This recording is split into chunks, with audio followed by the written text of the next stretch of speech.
नेवासा तालुक्यातील वडुले गावातील 44 वर्षीय शेतकरी बाबासाहेब सुभाष सरोदे यांनी कर्जबाजारीपणाला कंटाळून विष प्राशन करून आत्महत्या केल्याची दुर्दैवी घटना समोर आली आहे।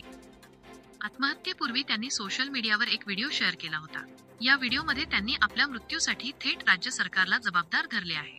शेतकऱ्यांची कर्जमाफी झाली नसल्याचा तीव्र आरोपही त्यांनी यावेळी केला। ही घटना शेतकरी वर्गाच्या गंभीर समस्यांना अधोरेखित करते।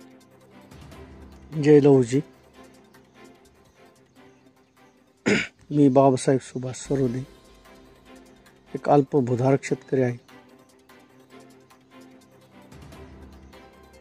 या सरकारच्या आणि अर्थव्यवस्थेच्या जोर मी आजपर्यंत जिवंत होतो। आज तरी कर्जमाफी होईल, उद्या तरी होईल, मी कर्जातून मुक्त होईल, ह्या आशेने मी आजपर्यंत जगत होतो।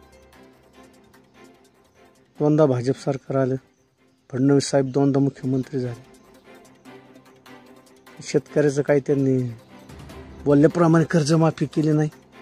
माझी आज आशा संपलेली आहे, कर्जमाफी होईल अशी।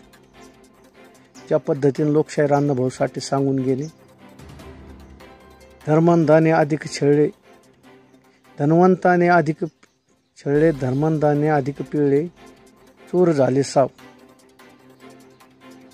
अशा अण्णाभाऊच्या काव्याप्रमाणे आज हे सरकार झालेलं आहे।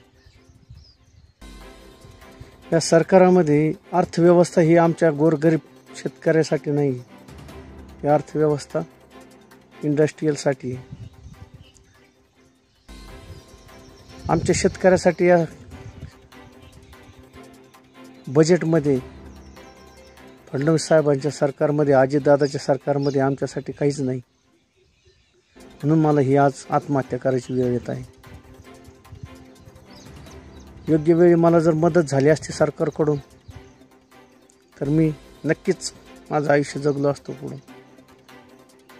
परंतु आज मी आत्मविश्वास संपलेला आहे आणि मी कर्जबाजारी शेतकरी म्हणून माझी पिळवणूक होत आहे। म्हणून देवेंद्र फडणवीस साहेब, आपलं अस्तित्व सिद्ध करायचं असल्यावर जिवंत माणसामध्ये मरायला लागतं। म्हणून मी हा निर्णय घेत आहे। या जिवंत जगामध्ये जगायचं म्हणलं तर पैशाशिवाय काहीच होत नाही आणि हा निर्णय मी घेत आहे। माझी एकच अपेक्षा आहे, जिवंतपणे जरी नाही काही मदत झाली, मला मेल्यावर तरी माझ्या कुटुंबियाला, माझे कोणी कर्जबाजार शेतकरी असतील त्यांना मदत व्हावी अशी मी कळकळीची विनंती करतो।